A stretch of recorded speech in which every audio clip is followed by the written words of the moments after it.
I grew up inner city Chicago. I sometimes crave the neuroticism of being in a big city, certainly the culture that big cityness presents. But for me to actually be creating, I just need peace and quiet, calmness. That's the only way I can really focus in order to get work done.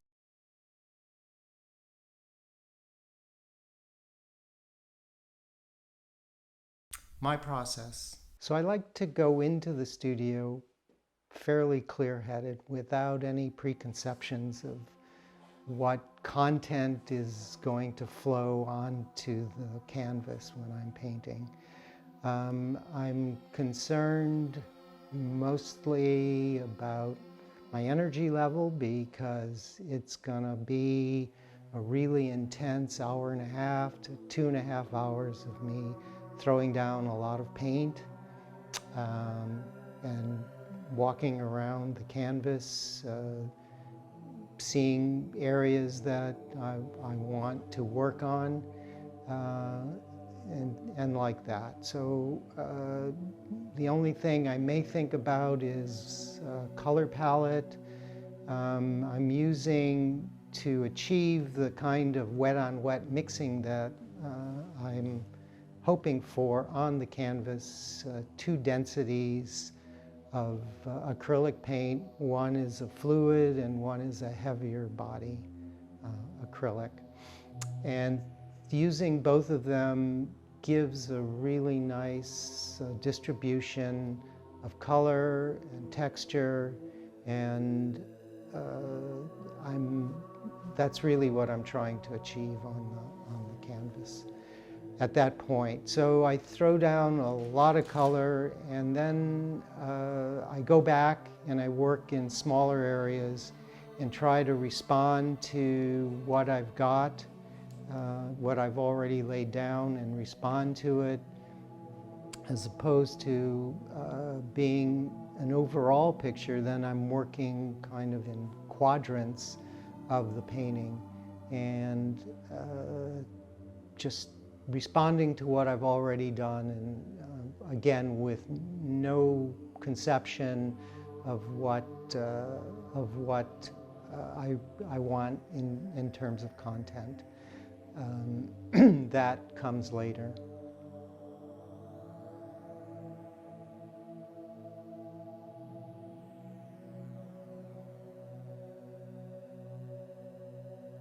So after throwing down a lot of paint,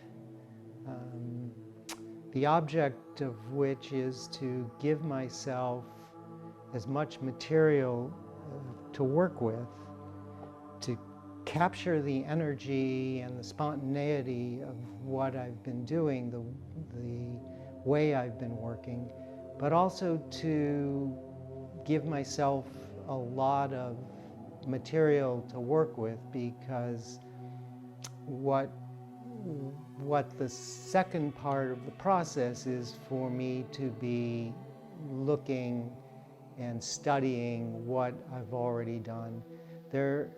Every time I put down as much paint as I can, and then I hoist it up on my vertical wall, and I'm saying, wow, that's really pretty cool. Maybe I'll just leave it like that. And then the other part of me just kicks in, and I start looking at it, and I start seeing things. I start to imagine what all of these things could mean. What story are they trying to tell? And the more I look, the more I see. The more I see, the more I paint. The more I paint, the more I see. So it continues on like that. And there is clearly a narrative that I'm aching to find in the paintings. So when I think I've finished getting the painting done, I become an observer, and I want to find the story that's in the painting. It doesn't mean that everybody is going to see the same story, and they probably shouldn't, because this is the narrative that I'm seeing for myself. It's an interesting story about how I've come to this kind of a process. When I first started doing art, and it was ceramics, I was doing sculpture. And I was also pretending to be an academic. I was working on a Ph.D. teaching English literature, and I was writing poetry. And so I was clearly living in my head. I had lots of thoughts. I filled up a dozen notebooks with drawings, conceptions of how I wanted things to look like, sculptures that I had imagined. And a lot of it also had to do with wordplay, that clearly I was writing a lot, and that was coming into how I thought about things. The words, the images, I thought I could meld those two different media.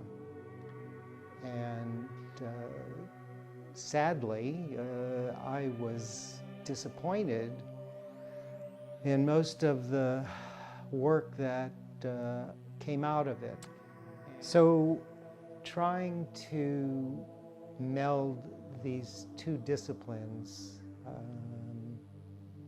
writing, words, and visual manifestations of art, left me mostly disappointed, probably because I didn't have the ability, the technical ability, to be able to pull these things off in a way that I had preconceived them. So I made, at that point, a conscious effort to try and just not have preconceptions of what I was doing. I wanted to go in, leave the materials, have their own say, and just work on it as process. And that seemed to be working for me.